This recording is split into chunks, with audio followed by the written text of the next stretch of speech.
Test for the convergence of the series this, इस series का हमें कन्वर्जेंस चेक करना है। तो अगर इस सीरीज को हमें कन्वर्जेंस चेक करते हैं इसकी, तो सबसे पहले मैं जो इसका यहाँ पर ये दे रखा है इसको मैं un कॉल कर देता हूँ।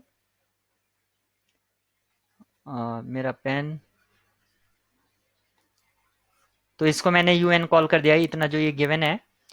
तो un को देखते हैं हम। तो सबसे पहले e raise to the power -1 upon n, e raise to the power -1 upon n इसमें इन्वॉल्व है, तो मैं इसको एक्सपेंड कर देता हूँ 1 माइनस, और इसका होगा 1 minus 1 upon n plus 1 upon n square upon 2 factorial minus 1 upon n cube upon 3 factorial and so on, इसी तरह चलता रहेगा ऑल्टरनेटिव पॉजिटिव नेगेटिव। तो ये हुआ मेरा 1 minus e raise to the power का, और यहाँ पर जो लॉग का होगा, लॉग का क्या होता है x minus x square upon 2 plus x cube upon 3, इस तरह से ऑल्टरनेटिव पॉजिटिव नेगेटिव चलेगा। तो ये हो जाएगा 1 upon n minus 1 upon n square upon 2 plus 1 upon 3 n cube minus 1 upon 4 n 4, इस तरह से ये भी ऑल्टरनेट पॉजिटिव नेगेटिव चलता रहेगा। तो ये हमने इसको एक्सपेंड कर दिया है। अब यहाँ से आप देखेंगे 1 से 1 कैंसिल आउट हो जाएगा, तो यहाँ पर क्योंकि निगेटिव साइन आउटसाइड था, तो ये क्या होगा, जो साइन है वो चेंज हो जाएंगे, 1 upon n minus 1 upon n square 2 factorial plus 1 upon n cube 3 factorial negative, इस तरह से ये रहेगा। और लॉग वाला जो एक्सपेंशन है वो 1 upon n minus 1 upon 2 n square plus 1 upon 3 n cube, इस तरह से आगे चलता रहेगा, ये निगेटिव आएगा।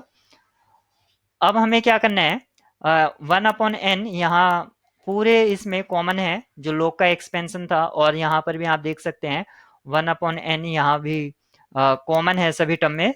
तो मैं 1 अपॉन एन यहाँ से आउटसाइड लेता हूँ और 1 अपॉन एन यहाँ से कॉमन लेता हूँ।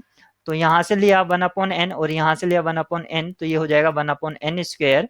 यहाँ पर आएगा 1 minus n 2 factorial plus 1 upon n square 3 factorial, और इसी तरह से एक एक पावर इसमें रिड्यूस हो गई।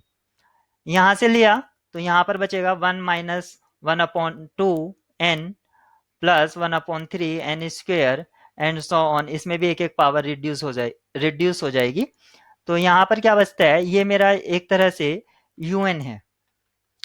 अब मैं एक vn कंसिडर करता हूं जिसकी limit un upon vn finite हो जाए। इसकी जो लिमिट है अगर वो फाइनाइट हो जाती है, तो un और vn, un and vn converge और डाइवर्स टुगेदर, यानी कि एक की कन्वर्जेंस दूसरे की इंप्लाई कर देगी या उसकी डाइवर्जेंस दूसरे की इंप्लाई कर देगी। अगर एक कन्वर्जेंट है तो दूसरा भी कन्वर्जेंट होगा, अगर दूसरा कन्वर्जेंट डाइवर्ज है कोई सा भी, तो वो पहले वाले को बता देगा। तो यहाँ पर आप देख सकते हैं un अपॉन वी एन की लिमिट फाइनाइट आएगी, क्योंकि 1 अपॉन एन कैंसिल आउट हो जाएगा। अगर मैं वी एन को 1 अपॉन एन स्क्वायर पुट कर दूं तो 1 अपॉन एन स्क्वायर, तो इसकी जो लिमिट होगी, जब मैं लिमिट पुट करूंगा तो सभी में n इन्वॉल्व है, तो यहाँ पर 1 आएगा, यहाँ पर 1 आएगा, तो इसकी लिमिट 1 हो जाएगी, बाकी सब जगह 0 हो जाएगा। तो limit of un upon v n equal to 1 which is finite. तो यहाँ से हमें, और जो vn है, vn वो क्या है, 1 अपॉन एन स्क्वेयर। अभी आप यहाँ पर देख सकते हैं जो मैंने vn कंसिडर किया है वो 1 अपॉन एन स्क्वेयर कंसिडर किया है। और by p series test, p test से हम कह सकते हैं, क्योंकि यहाँ पर p ग्रेटर देन 2 है, तो ये कन्वर्जेंट है, ये कन्वर्जेंट है, तो ये un कन्वर्जेंट होगा। तो अब हमें पता चल जाता है कि ये एक जिसके बारे में हमसे पूछा गया था इसके कन्वर्जेंस के, तो एक कन्वर्जेंट सीरीज है, कन्वर्जेंट सीरीज।